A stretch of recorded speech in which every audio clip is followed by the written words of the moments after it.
good evening, and welcome to the Caring View, the online health and social care platform, free to access to absolutely everybody. Before we get started, don't forget to hit that like, hit that subscribe button if you are watching us on YouTube. Give us a follow if you're watching us on LinkedIn or on X, and I think we're on Facebook tonight. So if you are on Facebook, make sure you give us a like and a follow on Facebook. www.thecaringview.co.uk for all of our free resources, podcast episodes. You can find out all about our suppliers and our sponsors and access all of our free CQC documentation from there. Don't forget to pose your questions tonight, and we will try and answer them as we go through. And a huge shout out to our sponsors who help us continue to provide all of the resources we do for free. So we have Prosperwell, the UK's leading digital marketing agency, Smooth Toby, Tea with Toby. It used to be Smooth Digital. I almost said Smooth Radio, but it's totally not. Please do go check them out. We have CBAT, Care Business Associate Training with Paul Blaine. For all of your training needs in social care, go and find them. And if you haven't already, go and sign up to the Care Show London. There's a link on our website, or you can follow that link there, and you can get your free tickets if you work in social care. That is in April. I want to say 19th, but I'm probably making that date up. I want to say it's the 24th from memory. Simon, do you have a guess at the date? I'm just going to go 21st just because I want to be in the middle somewhere. So yeah, I think that's a Sunday though. So it's the 24th and 25th. Just on quickly the note of sponsors, just want to say that our sponsor CBAT did win a national award for workforce development. So yeah, big round of applause to Paul and his team. So the link is on the screen now, so you can definitely check that out. So around development for managers, but also their teams. So yeah, definitely a good one to win. So very good indeed, and well done, CBAT. I think that's it for all the pleasantries and the intros of who we are. Apart from, I have to say, I'm Adam Pennell, one of your co-hosts of the Caring View, and I'm joined tonight by Mark Tops. Yes, the other co-host. He just sits there looking pretty all the time. I'm actually on annual leave this week, and I'm ribbing Mark because, unlike Mark, he went away to America and left us high and dry for 2 weeks. I'm here committed, working through my break. And we are talking social care insurance tonight with Simon Bentley. Simon, good evening and welcome to the show. Good evening. Thank you very much for having me. And well done for coming out on annual leave. I think it's well done. Hear that, Mark? Do you hear that? Mark? Simon, for those who don't know you, please just give us an intro to who you are, what you do, and where you're from. It sounds like blind date, doesn't it? Good evening. My name is Simon Bentley, and I am the director of Phoenix Specialist Risk Solutions. We are a care sector insurance broker that do all sorts of insurances, but we generally do specialise in healthcare. I've been working in the insurance sector for care since 2006, originally with Care Home Insurance Service, small stint at Howdens, and then I established Phoenix in 2016. And yeah, it's nice to be here. It's nice to chat and hopefully answer any questions that any of the audience have or any you guys have. No, thank you very much for joining. I think just listening to you there talking about kind of when you set up Phoenix and kind of the landscape of social care must have changed somewhat between that period of time. Obviously, we've had the pandemic. We obviously know that rates shot through the roof. What's the current landscape in social care at the moment? Okay, so I think it's important to understand initially that the COVID-19 pandemic didn't actually change the insurance rates. It was just a catalyst that accelerated it. So prior to COVID becoming a big thing, so towards the end of 2019, insurers were already looking at the way that the overall account for care was running, looking at the claim statistics, the costs, the premium income, and had essentially decided that with reinsurance rates increasing, the actual rates had to increase. So at the start of 2020, insurance rates had already started to go up, just not quite as much. And then a little thing called COVID came along, And it was, like I say, it was a catalyst for change within the sector. So you had a load of insurers immediately pull out of writing anything to do with health and social care. You had a load of insurers stop writing new business, and you had a load of insurers that essentially just turned around and went, we want nothing to do with this. The ones that stayed, essentially, that looks very strange, Adam. The ones that stayed just essentially had to work out what they needed to do to manage the exposures. So premiums did go shooting up. Most people, I think, would have seen somewhere between 50 and 100% increases. Some of the larger groups where historically they'd been giving discounts because of their size were looked at, and some of those did have several 100% increases just to get them to the stage where they actually were profitable. Roll on 3 years, insurance rates are still increasing, but they're usually now between 5 and 10%. If your claims experience has come down, if you're good rated or outstanding rating, you get better rates. Requires improvement and inadequate are still a little bit of an issue for the care sector. And claims, if you've had claims, they certainly impact the premium. But it's stabilizing, but rates are still strong. You're still probably looking at an increase, unless you're really lucky and you get a slight decrease. I suppose for me, this is why the new single assessment framework is so essential, because CQC worked on a risk-based inspection approach over the last sort of 5-6 years. And there are people out there who were required just improvement or rated requires improvement and then didn't have the opportunity to improve their rating because CQC just weren't coming out. They deemed them low risk. Their action plan covered off pretty much everything they needed to know.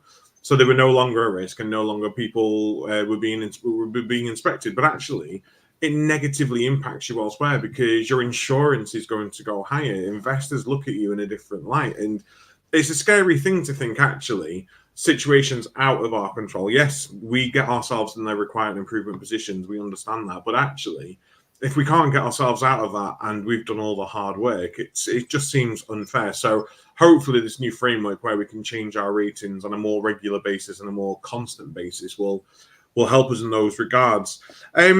What are sort of the main insurance coverage options that are available to social care, Simon? Do they differ between different types of social care services? I apologise for everyone. I've got a lummox of a cat sat on my lap who doesn't know what he wants to do, so I'm going to have to keep putting myself on mute. And if you see him pop up, I apologise. But yes, what are the primary sort of insurance coverage options for social care? I'll come back to that in a second, if I may. I just want to pick up on your other point just around the framework and the changes in CQC. CQC, as I'm sure you all know, because it's what you do, have an immense amount of power. So that they can basically control everything that you need to do. But it is the knock-on effects, and it's not just insurance. It could be the fact if you've got any sort of financing, it could be that you actually breach your covenants. So it's just essentially trying to work out how you can manage your relationship with the CQC. And I say manage it because it's not necessarily kowtowing and just saying, okay, we accept everything.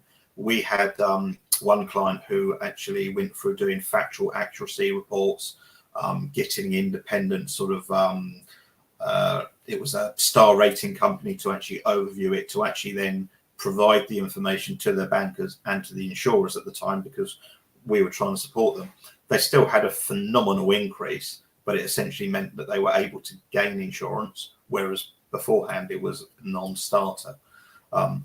Then coming back round to your point about the insurance coverages, most insurance brokers that work within the sector will be able to put together a package which essentially covers what you need to comply with the CQC, UK legislation, and then your local authority, your commissioning groups and everything. So you basically end up with a package which covers your employer's liability, public liability, your treatment, malpractice, abuse, and then the sort of extra bits which include your buildings, contents, etc. like that. And then you up bolt-ons, your legal expenses, directors and officers, cyber cover, etc. So in terms of a package, I didn't ever realise it was just a package like that. I thought it'd be like you and I living at home, where you'd have to go out and get house insurance, whatever insurance, and kind of then just add them all on. So it is just a package that then presumably runs for a year, 3 years, or however long it runs. Yeah, essentially. So a bit like when you are doing your household insurance, they ask you certain questions. As brokers, we will ask you questions. Do you own the buildings? So do you need to insure them? Are they owned by your landlord? Is it a serviced office if you're a home care provider? Stuff like that.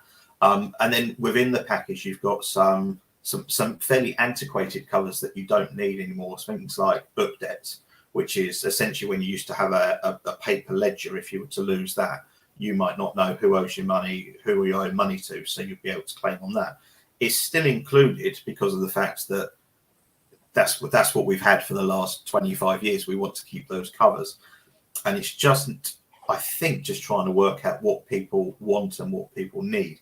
And if you are certainly some of the larger organizations, when you're talking about multiple locations, it can be that you might not want to buy certain levels of cover. You might not want to have certain excesses. You might want, you might have different levels of comfort where you don't want to worry about goods in transit, refrigerated stocks, anything like that. So you can take some of the covers out. On a standard package, if it's, a single owner operator, or probably up to about 15, 20 locations, it's almost hassle for the underwriter to take them out. So they just include them, or they charge you money to take them out. So you get a package which sort of fits what you need. No, I think that's really interesting. So thinking of somebody new into the market, or there might be a home manager, and I was talking to somebody just yesterday about, actually, have you ever thought about starting your own business? Somebody thinking of starting their own business, they would come to you. What would be the process then to take that insurance out? Is there anything they need to factor in, or how does that work? It's generally, when we do it, and it's not just us. I mean, we are the best insurance brokers in the country, but I'm going to tell you that anyway. But essentially, it becomes a conversation. So it's understanding essentially what the business is and what it's looking to do, understanding who you are and what you want to do, and then the way that the business is going to work. Is it just going to be an investment? So you're buying an already operating care home, you're just going to buy it, and the existing team are all going to stay there. They've got 50 years experience, and you're just going to be running it from the background? Or are you going to be hands-on? And if you're going to be hands-on, have you got your registered manager's award or whatever it is that you now need to have? Are you going to do it and then just go through that? And then we just have conversations around turnover, wage roles, staff training, what you do in terms of sort of being nice to people, and then what the business does and how it operates. And if you're in a building that you own, are you responsible for insuring it? What risks are there? And then if it's a care home, we ask a lot of questions that we will then go and look on Google Maps for things like year of construction, flat roof, and just assess what the actual exposure is for the insurer. Put it all through to the insurers, have a chat with them, and then we just come back and have a conversation with you with the different options and what you have as well. So talking about those different options then, what sort of criteria do insurance providers use when they're assessing risk profiles of social care providers? I know you just mentioned that around, do you have an RM in post who's got the RM award and what have you? But what sort of other things could we be looking at that we could sit there and go, let's use Mark's example. Let's use the same person. They've just started up a new business. Actually, these are the things you can look at to reduce your risk profile. So, new drivers, have a box fitted in your car, reduces your car insurance. What are some of the things that we can do as social care providers to reduce that risk profile? A lot of it is going to come down to training, refresher training. Investors in people is a good one. It's a lot of work, but it just demonstrates what you do. And actually, a lot of it also comes now down to technology and the use of technology. The amount of claims that we still see where people have had an error with their medication, which has caused potentially a death or something else, and then the people are still using paper MAR charts, or they're using technology, digital ones, but they're not being completed properly. And it comes down to the way that you then present it and what you can then evidence. And sometimes it's not that there's been an actual error or a missed medication. It's just that it hasn't been recorded. And actually, if you can get round to actually not having the errors or the slips or the trips or the falls, and you present a better exposure to insurers, you're going to get better rates. Oh, I guess that comes back to the conversation we were talking about UK Care Week, Adam, around data and making sure that you utilise the data that you've got and that you've got somebody to check it before it obviously goes anywhere. In terms of care homes, Simon, and domiciliary care, is there one that is more easily insurable? So I think, obviously, we know from a mortgage point of view, from conversations, care homes, actually, they're looking for kind of 20, 25 beds, so a lot larger services. Is that the same for insurance, or is it relatively easy for either or? It's relatively easy for either or. New startups, we still need to understand the experience of you and then your managers. That's the same for both. But essentially, as long as you know what you're doing or you've got people that know what you're doing, it's relatively easy to get an insurance quote. We do a lot of checks, which might also sound silly, but we have to do things like sanction searches. If you're operating a UK regulated business, so CQC or one of the other ones, and you've got a UK bank account and you've got a contract with the local authority, you would have thought that actually we don't need to do that, but we actually still have to do it. So we do a lot of double checking just to make sure that you do have the right sort of level of ability to be in the UK. But yeah, essentially, I've written down data because I want to just come back to you on that as well. Data is such a massive issue as well at the moment. You've got the GDPR, you've got cyber. Some of the stuff around data and the way that you handle it and the way that you do things in a care home, it's almost easier because you don't take as much stuff out of the office or out of the building. Dom care, you've got people out there with mobile devices, laptops, tablets. It's all encrypted end to end most of the time. But it's just sometimes if something gets stolen, do you have the ability to lock stuff down? And that's going off on a total tangent, but I just thought I needed to get that in there. Just that the management of data and the management of the devices is something that I think everyone should be looking at and certainly understanding if there are any inherent risks around that as well.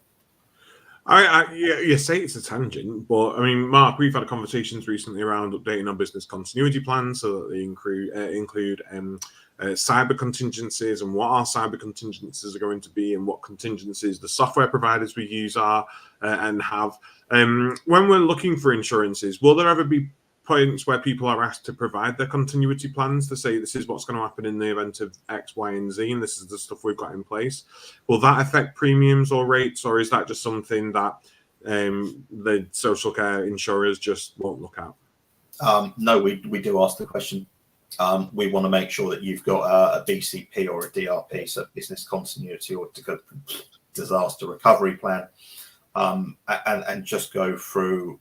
We don't necessarily want to know what it looks like and where it goes from, unless you're asking for a high level of cyber liability, in which case we might want to ask additional questions around what you've got in terms of a BCP or a DRP and the whole data management. And I'm sure loads of people that will be looking at this, listening to it, probably yourselves will remember the software incident we had, was it August last year? And the way that some policies responded and some policies didn't respond, and just the way that a provider of your software, if they are disrupted, is there a disruption to your business, and actually what does that look like? And I know a lot of people that had no cyber insurance. I know a lot of people that had basic levels of cyber insurance, and they were left in the position where actually they still have to foot up the costs. It can be an expensive cover, but it, I think, is a cover that you need to start looking at.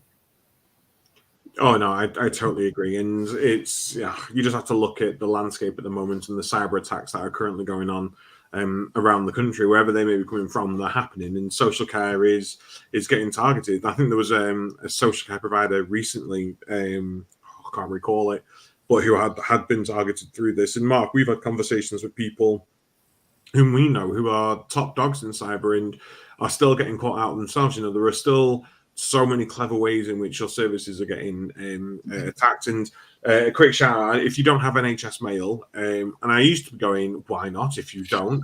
But actually, it's incredibly difficult, and the help desk is a nightmare to get through to, and it's such a pain.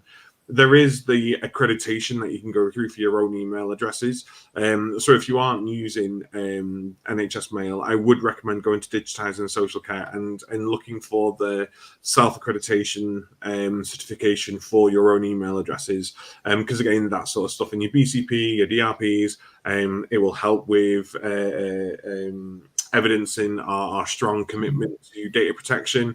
Less risk, lower insurance, hopefully, Simon. And that's what we want. We want to spend less money on our insurance. It's not necessarily less money, it's the ability to have it. And some people will get to the stage where actually, if you don't have your digital security, if you don't have firewalls and stuff like that, you're not going to be able to buy cyber insurance, just because of the fact that your risk is so big. You look at some of the ransomware issues where you come along. Is it possible nowadays that you don't have a backup and you can just go back to yesterday morning and put it all back? I think ours is backed up twice a day, and we've got servers in, I think we've got one in Reading and I think the other one's in Canada, just because that's what the IT people said, that's where it needs to go, and it goes off and it gets done. If we get hacked, please don't hack us. We will essentially lose 24 hours of information, which hopefully we can reconstitute quite quickly. But if you don't have that, go on. Yeah, sorry, go on. I was going to say, if you don't have the backups, if you don't have an IT contract or anything that's sort of built around it, it's not necessarily the cost of the insurance or if you can claim on it, but actually it's then trying to reconstitute the data and get it all back in the stage where you've got what you need. Yeah, and I think the attack that you spoke about that was last year, I know there was quite a few that left the supplier they were with, but actually a lot of them said, the managers that I spoke to, it was almost like going back 20 years to kind of either pen or paper or having to ferry around rotors to stop, because they just had no means of getting them out there very easily. In terms of servers there you spoke about, is that something that providers should be thinking about where their data is stored? Because I think historically it was always either in the EU or the UK. So yes and no. I think most providers nowadays, certainly the same with us as insurance brokers, we don't actually have our own servers. Everything is now cloud-based. So all I know is that I don't think you can use a US server because of the fact that there's something to do with data sharing, which is why you go to Canada or in the EU. I wouldn't recommend the Ukraine or Russia at the moment, probably avoid sort of the Gaza area as well for obvious reasons.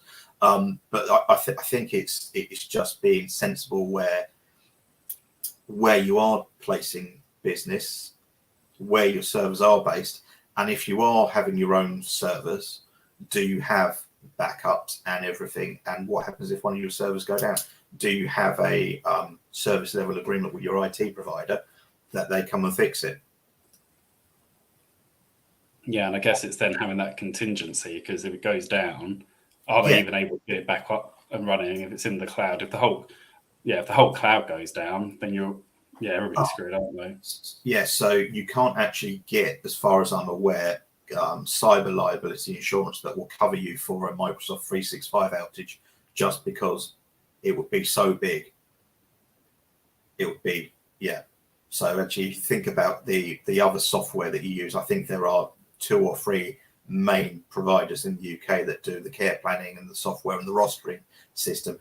They are still big enough where actually there are going to be an issue.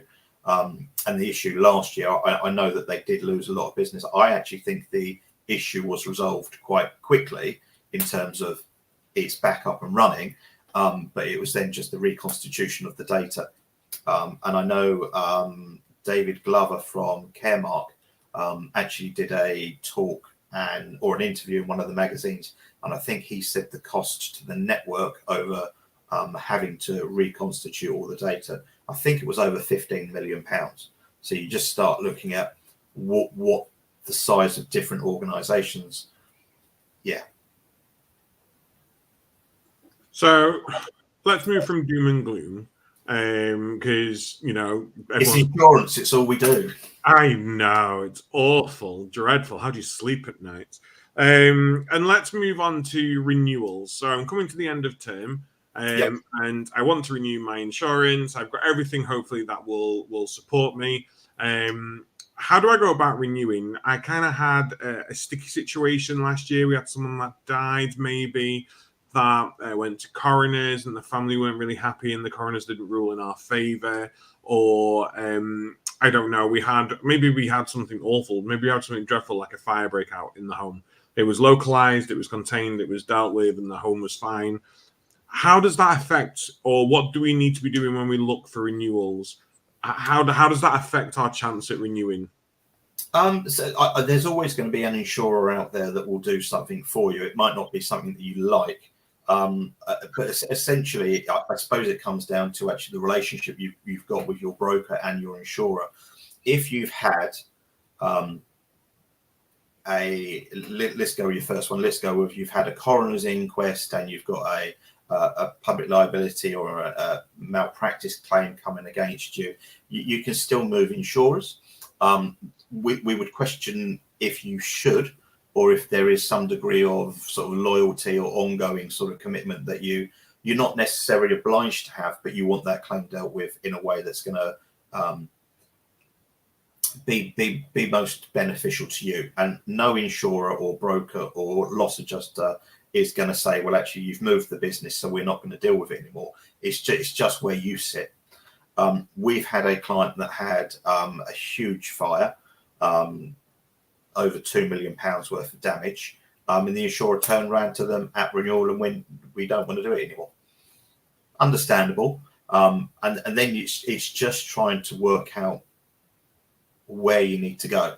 And there always will be someone to insure it. I think the thing to make sure you do is you are open, honest, and be quite forthright with anyone else you are speaking to about insurance, because actually if you don't tell us something and we find out subsequently, you might not have the cover. You might have an incident that's not being covered because of the fact that you failed to notice it, or you could find yourself in one of those unique positions where you failed to tell us something, the insurers have found out, and then you can't get insurance, and then you're looking at options that are not as much fun as they should be when it comes to renewal. Renewals should be anywhere between 4 and 6 weeks before you get to the actual renewal date. And I would suggest that you do I wouldn't say every year, maybe every 3 years, every 5 years, depending on what it is that you are running. If it's something small, if it's something big, you might want to look more or less often.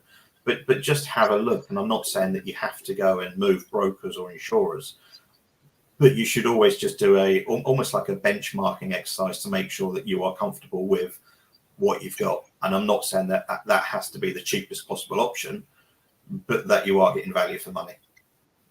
And how do we do that? Is there like a website that we go on with Eastern European meerkats that we use, or do we just have to go and look at individual providers, or do we use brokers? What's the best way to look for renewals? Brokers are always the way forward. I don't think there are any insurers in the UK that you can go to direct. There used to be one, and they pulled out of Writing Care completely because of the fact that they had a lot of losses. I'm not saying that's because they went direct, but that's what I'd like to think. But the brokers are there to do a job. So you've got a number of sort of specialist brokers, and they will have access to either their own facilities or be able to access different insurers. So we have, I think, 4 or 5 different insurers on a panel. So depending on what it is that you're running, we can go and speak to them. And we will ask the same questions once. and then we'll go and get you a couple of options. If it is a broker that just has the one scheme, they will ask it once, and they'll be able to go and get you the one quote from them, and we just go from there. And there isn't any dodgy meerkats, and we don't give away free cuddly toys. But I think generally in the sector at the moment, I don't think there are any bad brokers. Some have different approaches, but I think all of them will be quite open and honest and forefront, and tell you if you've got no chances of getting anything better just because of the fact that you've got horrendous claims experience, you've got an inadequate CQC report, which really, really upsets things at the moment, or a combination of the both. I'm disappointed that there's no 2-for-1 cinema tickets off the back of it. Like Orange Wednesdays or something like that. You used to be able to go to like pizza or something at the same time, like a half-price pizza or something every Wednesday of the year. Maybe that's something. Maybe we should do 2-for-1 cinema tickets, or we'll send you a pizza voucher. I think they'll go down well. Everybody likes a freebie or something. But everyone likes a freebie. We have a couple of clients who have asked for stuff before, and we've considered it. We're always open to conversations. What we have to be careful of is, because of the way that we are regulated, similar to the CQC, not quite as judgy in terms of putting out the reports, unless we go massively wrong, in which case we do it. But we have to be careful that anything that we do that could be seen as a financial inducement isn't done. So we're not allowed to say, if you go with us, we'll send you a cuddly toy. What we might be able to do is, if you take out a new policy, we'll send you a £20 Marks and Spencer's voucher. And then we have to be careful that we don't start going into the grounds of you can have it for new customers only, you don't get it on renewals and stuff like that. Yeah. That wasn't me offering £20 Marks and Spencer's vouchers either. When you were talking, I was thinking about the step before the renewal around like making a claim. Yep. How does that process work? So you've got your insurance, so you know what you're dealing with. You've had, I don't know, maybe taking your example earlier of that provider with a fire. How does it work with them making a claim? Do they go directly to that insurance, or do they go back to a broker to kind of do that liaison, or how does that process work? So you can do both. We would very, very happily talk to anyone about, or any of our clients about what the incidents happened. If it's a fire, you've probably called the fire brigade, and we've probably been told about it as well. So you can go direct to your insurers because they've all got 24-hour claims lines, or ring your broker. What we would say is, the moment that you get a letter through your door, which is about a legal claim, so slip, trip, fall, medication, anything that sounds slightly like it could be nasty, not even nasty, any letter that comes through that alleges that you've done something, don't respond to it, just send it straight through to your insurance broker, because it starts a timescale. So what we will do is we get it into the insurers. The insurers will probably start doing their investigations, talk to you, collect the evidence. They will then send back to the claimant's solicitor almost like a holding sort of letter, just to say we're aware, we're investigating. If you do that and you respond, you start the timescales, which means there's less time to do it, and go from there. Claims, we still see the same claims a lot. We still see slip, strips and falls from wet floors with no wet floor signs. We see a lot of back injuries still from lack of manual handling. And I think the same with both of those, or all of those incidents, is your record keeping. So if you've got a slips policy, or if you've got training records for manual handling, there's a degree of defense, I suppose, that actually there has been something that's been done. So actually, if there's been a back injury because they've alleged that they've not been trained properly and there are training records, there is a degree of defense. And it's not to say that the claim isn't going to be paid out, but it's just, it gives you a degree of defense. And I know there's going to be a lot of people that are going to be saying, well, we had the defense and the insurer settled because of the fact that it was easier for them. It's not necessarily that it's easier, it's that it's cheaper. And at the end of the day, it's their money that they're spending. So you've always got the opportunity that you can turn around and say, well, Mark, I told you not to do that, and I'm now going to take that claim on directly because you're not having any money from the insurers. that's fine, but that then becomes your responsibility. Whereas insurers will look at the incident, they'll work out what the costs are going to be, they'll work out what their chances of success are going to be, and they may well decide at the early outset that actually making an offer to close the claim before it goes anywhere is a sensible thing to do. And Isn't that where the system's broken, though? Say that again, sorry. Isn't that where the system's broken, though? Because then everyone will just go, oh, do you know what, I'm just going to put a claim in. And that's where we get this blame claim culture that's coming through. I'm asking this as a sort of arrogant sort of devil's advocate sort of thing. And I know you're insurance sort of people, but I get so fed up with the idea that people can just go to insurances and get paid out. I got hit by a car in November, was it, Mark, last year? Literally spun around on a roundabout, and everyone's going, are you going to put a claim in? Are you going to put a claim in? I'm like, well, no, because I'm not injured. Oh, no, but you can get a claim, and minimum payouts X, Y, and Z. And it's like, well, that just puts everyone's premiums up, and that just changes the landscape of insurances. So do insurance providers not need a bit more of a backbone to go, actually, no, we're going to do the right thing, and rather than do the right thing for the money thing? I suppose it all comes down to the chances of success of them actually being able to defend it and looking at the costs. If it's a situation where they know that you've gone absolutely nothing wrong, all of the evidence is there, and Mark slipped over on a banana skin that doesn't exist just because he wants a couple of quid, the CCTV shows him falling over, they're not going to pay out. They will just go back and they will put all the evidence together and say, this is why we're not paying the claim, go away.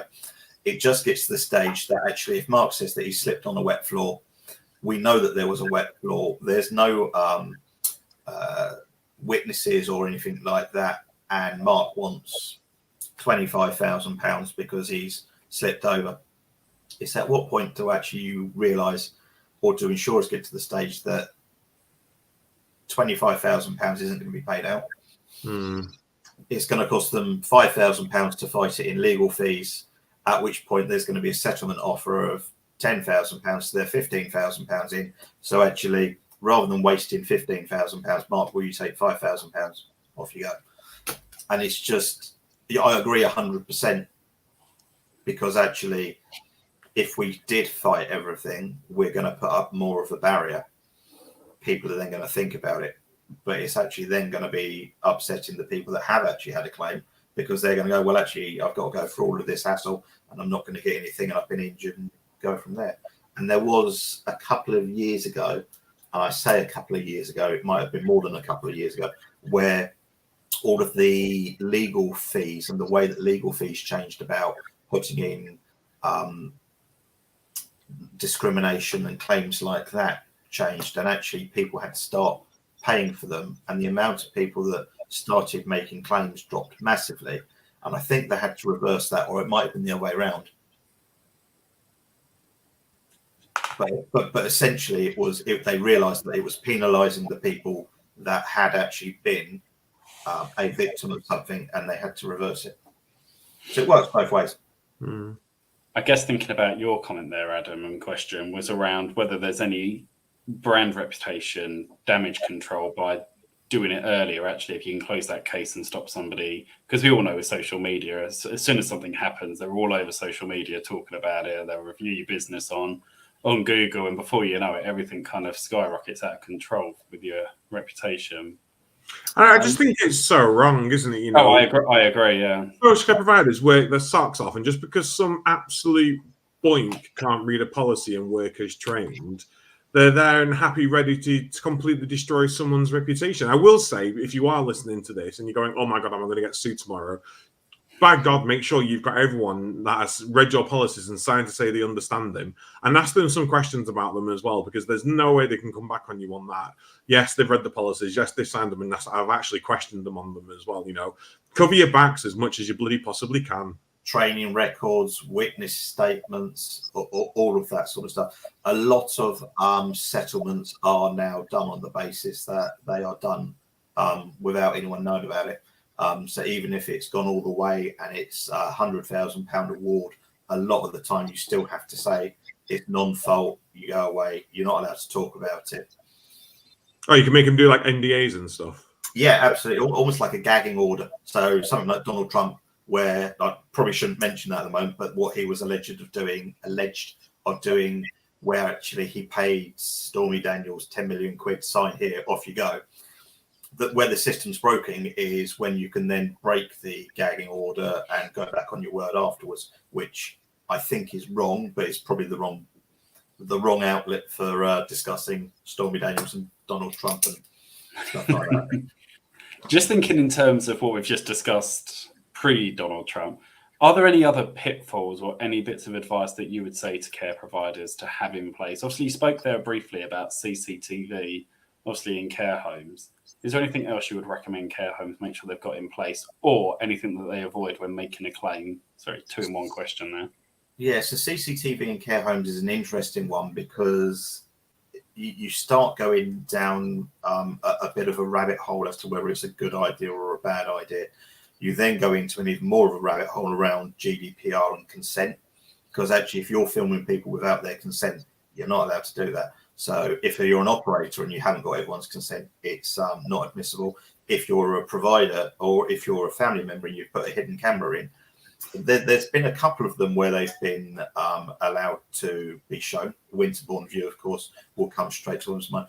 But a lot of people now are being able to challenge the actual legality or the value of the footage because of the fact you don't have the sort of the rights to be filming people and the whole GDPR issues. It's a bit like CCTV in pubs, bars and restaurants where you can film people outside of a bathroom. You can't film anything in a bathroom. And if you're going to be doing any sort of illegal sort of narcotics, you're probably going to be doing it out of sight. So you start just going into what you can and what you can't do, what's right and what's wrong. I think the what's right and what's wrong, we actually need to go back 25, 30 years on and actually just understanding what is right and wrong. I've totally forgotten what your question was now. I just went randomly off about CCTV, Mark, sorry. No, it was around whether there were any pitfalls to avoid when making a claim or anything providers can do to kind of make sure that they're more covered than they might necessarily be. So, one question to ask you, Simon, just off the back of Mark's question. Things like policies and procedures. Is it beneficial to have something like, I don't know, a pre-populated policy group that provides you all of your literature that you can then use, or is it better for you to write them yourselves? Is there a preference for that from insurance providers? I think the way that most sort of providers look at it at the moment is it's down to you to have the policies and procedures. I would say that you look at someone like Required Systems or QCS, or I can't think of any of the other sort of providers that give you the full QA system. They're great because you've got every policy and procedure that you need. What you have to be careful about is if you've got a new starter and you've given them 210 pages of policies and procedures to read and they start work tonight, is that fair? I would say a system where actually is pre-populated is probably better for you, providing that you've actually read them and you understand them and they are fit for your business. If you've got one in there that goes on about MAR charts and you don't do anything to do with medication at all, it's irrelevant. And I know MAR charts is daft. But policies and procedures as well, and pitfalls, going back to what Mark was saying, some of the stuff that you have to be careful of is what you might do that might then prejudice your position or help your position. One that is quite timely at the moment is sweeping paths at care homes. So you go out and you sweep a path. You've made it all nice and shiny, but you've left a couple of leaves down and someone slips on the leaves.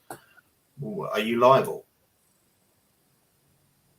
Can you not just put a sign up and say, don't step on the leaves? You can do, and that's bringing people's attention to the fact that there are wet leaves. So actually what you're doing is you're pointing out a hazard and you're not doing anything about it. If you do point out the fact that you've done it and then you sweep the leaves, but you've left some and someone slips over on it, you've identified the hazard and the risk. You've done something, but you haven't done it totally. So you're probably going to be guilty as well. So okay, can I put a sign up that says, please don't step on the leaves. We've just swept this path, but I can't control leaves falling down from the tree. That's a good disclaimer, and you're probably going to have some more defense. But again, it's it's just trying to work out how it works. We actually had a weird one where home care providers and giving them little battery operated torches so that they can see. What the provider didn't realise was when that battery ran out, whose responsibility is it to change the battery? The female carer walked same house that she'd been doing it for about 4 years, I think it was, walked up the drive, tripped over the wall and broke her leg. What happens there? So it's all those small, it is all those small things you don't think about. When you were talking about the leaves on the path, it took me right back to like when I must have been I was early into my career, so 17, 18, I reckon. And the care home had de-iced the driveway of the care home, and a member of staff slipped on the driveway. And I remember she made a claim saying, well, actually, you knew it was slippery because you started doing it, but you didn't do the job good enough because it still slipped. But, and that there was probably a degree of liability, and she probably got a couple of quid and went back to work. Nobody knew anything about it because she probably had to say something like, I'll accept this money and I won't talk about it anymore. Let's move on.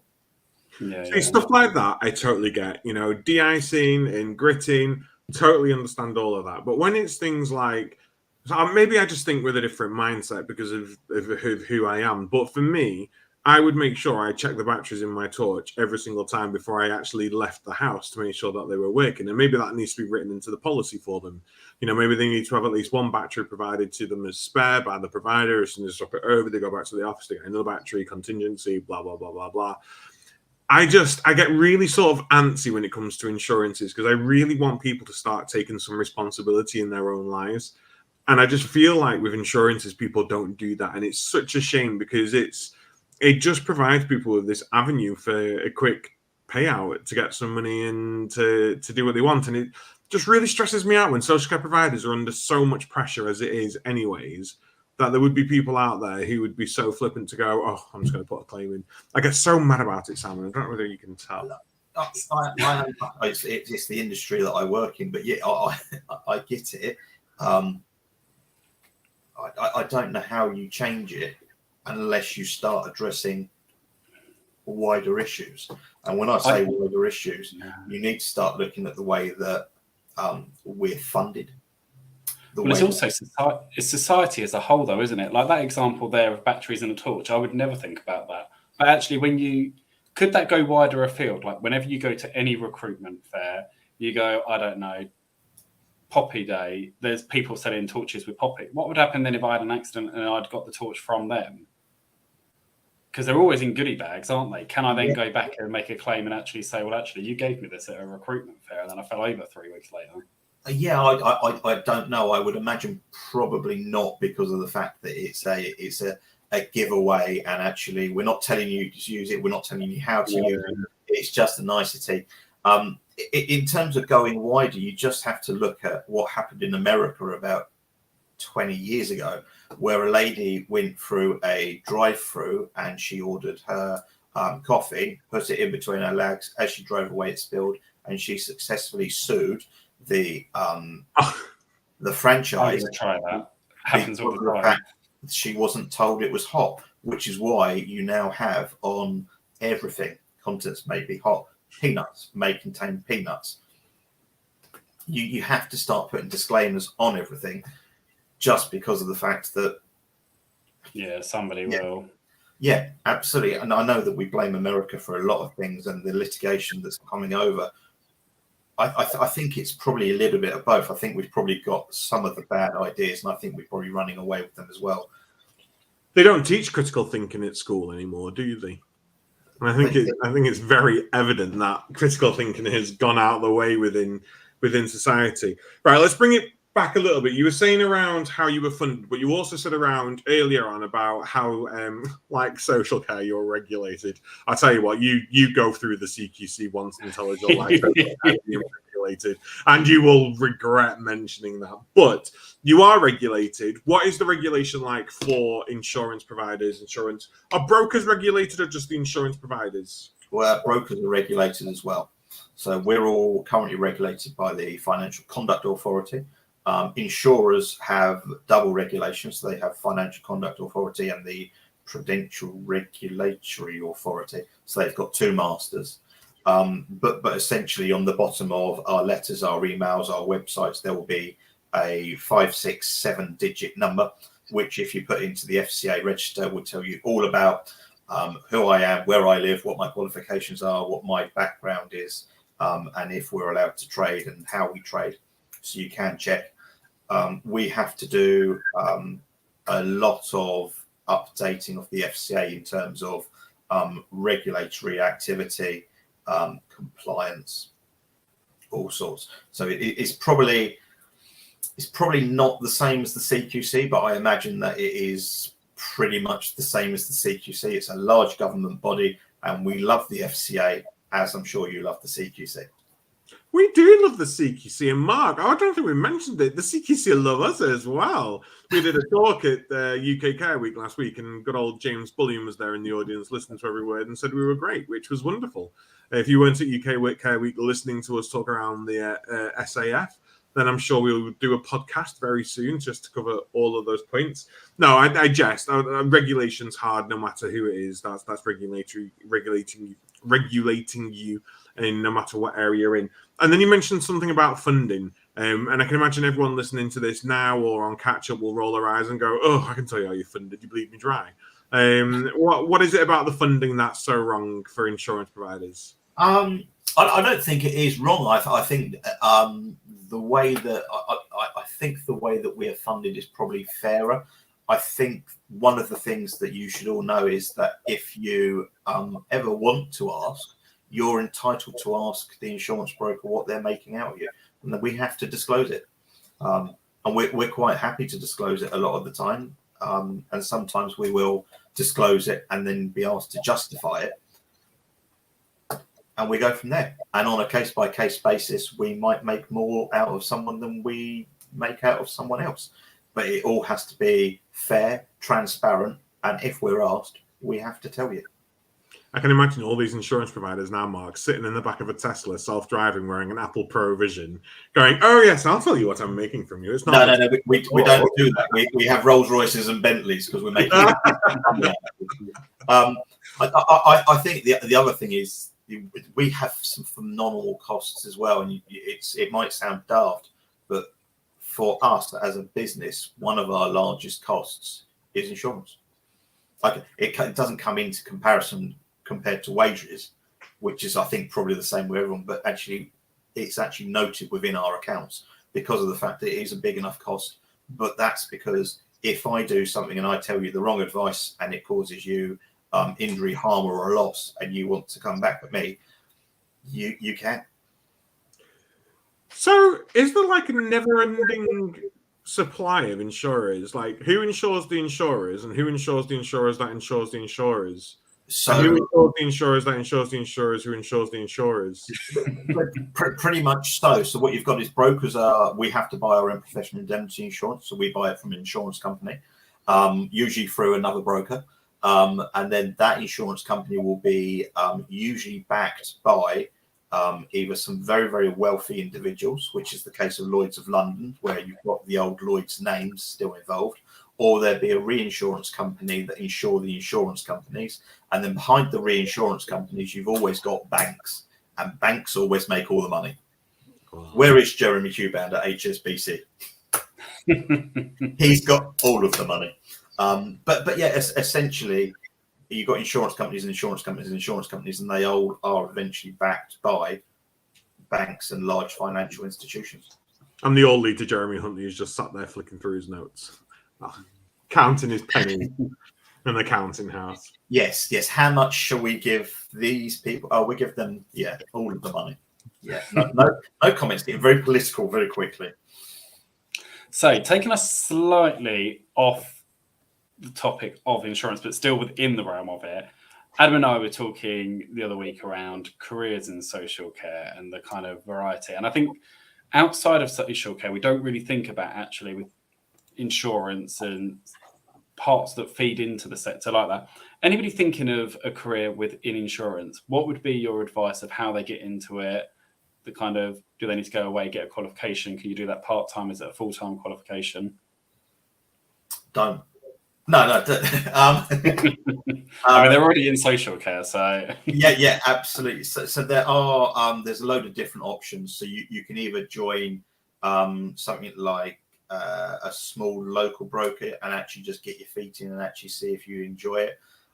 There's the Chartered Institute of Insurers, which basically is sort of almost like our professional body, if you like. They do a number of training and development courses. There are a load of large insurance brokers who have a number of positions, but it depends on what part of insurance you want to do. You can be client facing, you can be back office, you can be claims, you could be underwriting. I suppose it just depends on where your passion is and what you want to do. I actually like talking to people, so I actually quite enjoy the openness and the honesty of having conversations around what you need to do to become a client of Phoenix.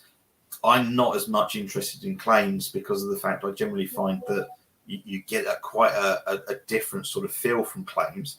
But I appreciate the fact that that's essentially what you've paid your money for, and that's where you want to be going for.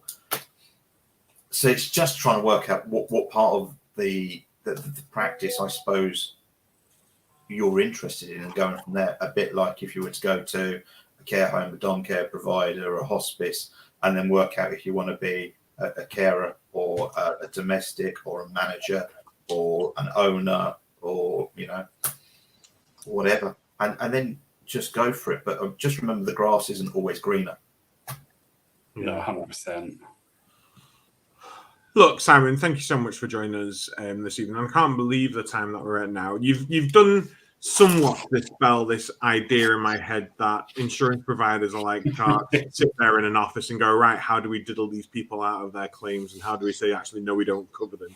We've all seen those sort of American dramas, and I think the latest Saw film resolved all around insurance sharks diddling people out of health insurance. So I think, you put my mind at ease somewhat there. I think some really great tips from providers here.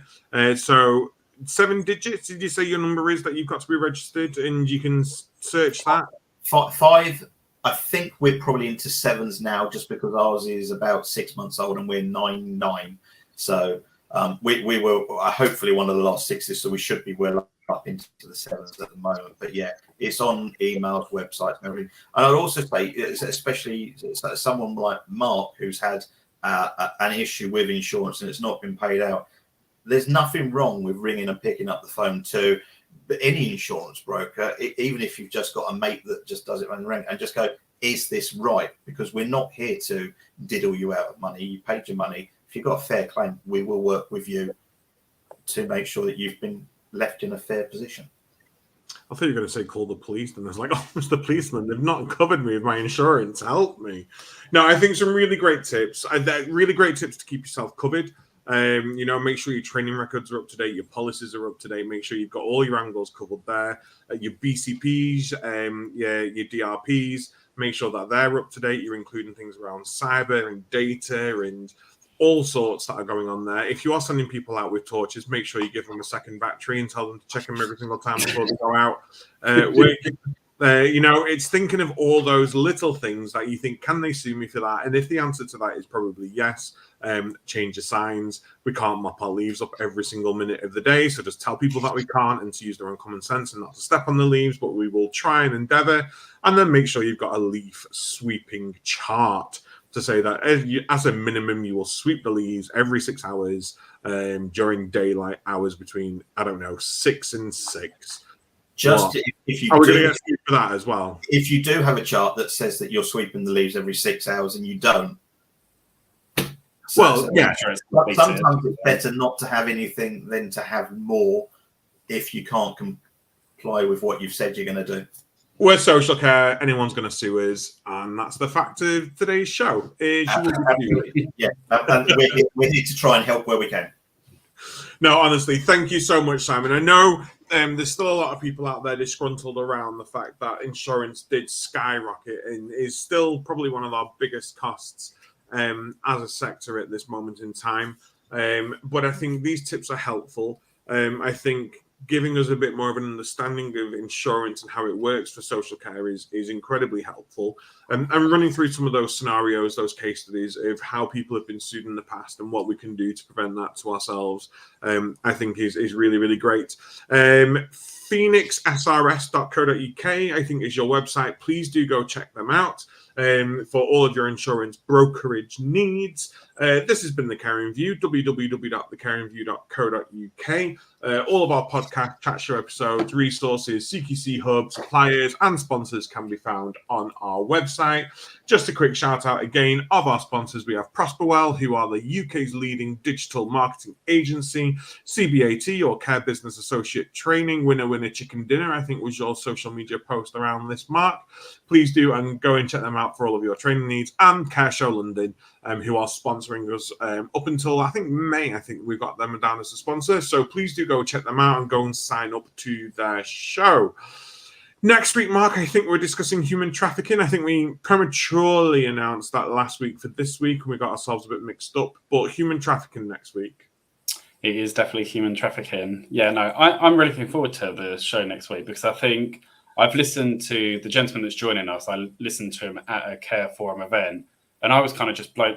I think we know what's going on in the sector, and I think it's often spoken about, and we see bits and pieces in the press, but the actual figures really hit home. But yeah, before you jump off, Simon, I just want to say thank you very much for joining. I found tonight really insightful. And I think the key takeaway for me was actually that it's not like you and I at home going and buying all these different insurance premiums everywhere. Actually, it's just a one package. And actually all you've got to do is go through a broker. And actually, it's definitely not as complicated as I assumed it would be. But, thank you for joining us. We might be taking all your money, but we are here to help. And no, thank you. Brilliant. Thank you so much. So please do join us live next week at 7:30. This episode will be available on Catch Up Online, and we will also make sure this is available through our podcast very soon, hopefully. I'm on leave this week, so I'll probably get loads of Caring View work done. Until then, please do take care, stay safe, and we will see you live next Tuesday at 7:30 here on the Caring View. Take care.